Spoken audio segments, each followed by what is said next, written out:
Okay, well before we get started with the 3 performance tracks on this DVD, we're going to look at learning some basic metal rhythm techniques. And the first example that we're going to be looking at is palm muting. Now we're really not going to be concentrating too much on the left hand positioning, like moving around using chords and stuff. We're just going to be using our right hand for this technique. So the chord that we're going to be holding with the left hand will just be an E minor chord, and we're just going to be using the open low E and 2nd fret on the A string. Okay, palm muting is basically where you take the soft part of tissue on the back of your palm and preferably rest it between the bridge pickup and the actual bridge itself. And there are varying degrees in which you can push down on the string. If you really want to kind of deaden that power chord, then you can push harder. Obviously, if you want to kind of let the chord ring out a little more, then you just kind of lift your palm up so it's only really lightly touching the strings. Okay, for an example, we're just going to be using all downstrokes at the moment, and here we go.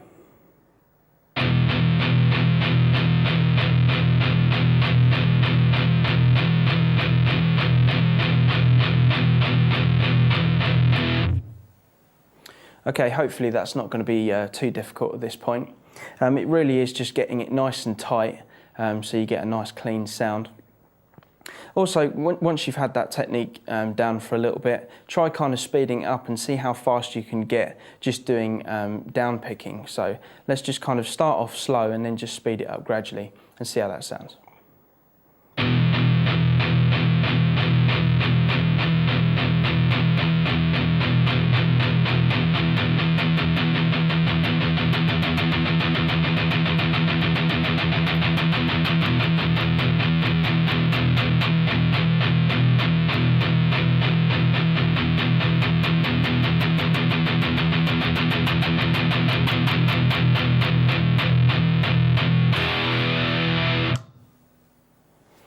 Okay, so what you can do there is just alternate between the two. So you can start off fairly slow, speed it up, get it as fast as you can possibly can, keeping it nice and even, nice and clean, and then slowing it back down again. And then just keep practicing speeding up, slowing down, speeding up, slowing down. Just with using palm muting, it's going to create some really good control for your right hand. So when you kind of throw in some more techniques, say like alternate picking or anything like that, you're going to be real comfortable with doing just the downstrokes. Okay, the next thing we're going to look at is we're going to be looking at palm muting again, but we're going to look at accent in different beats of the bar. So with this time round, we're going to play accent in the first beat of every bar.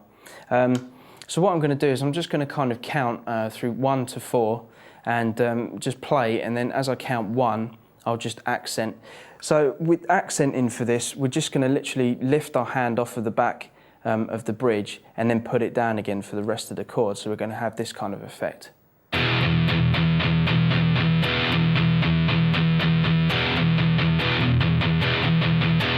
So as you can hear, there's a difference between palm muting and not palm muting, but you're just kind of controlling it when the chord actually is accented as well. So you're building control even more in your right hand.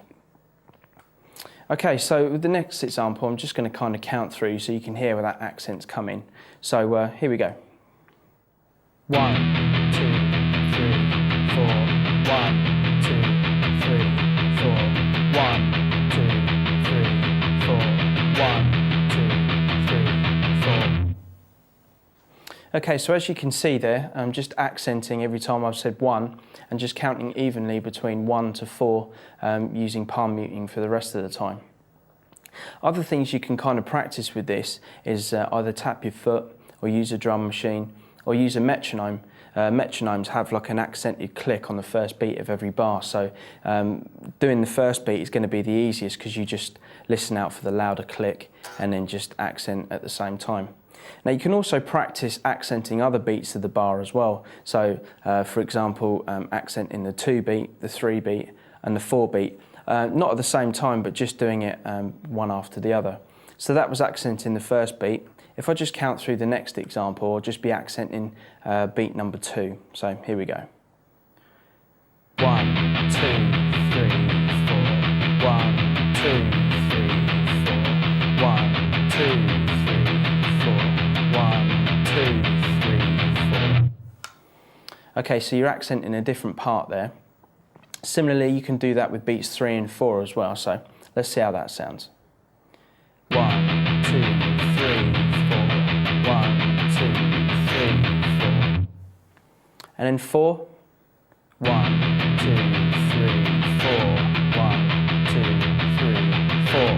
1, 2, 3, 4. Okay, so hopefully you can see where this is going. Also, while practicing that as well, you can accent 2 of the beats. So let's say we could do 1 and 3 or 2 and 4. So let's try 1 and 3 first. 1, 2, 3, 4. 1, 2, 3, 4. And then try 2 and 4. 1, 2, 3, 4. 1, 2, 3, 4. In those last couple of examples, what we're really trying to do is develop your inner sense of rhythm. When you're playing, you might not always want to be counting out loud 1 to 4. You might transpose that into using your foot or a metronome or even a drummer if you're in a band.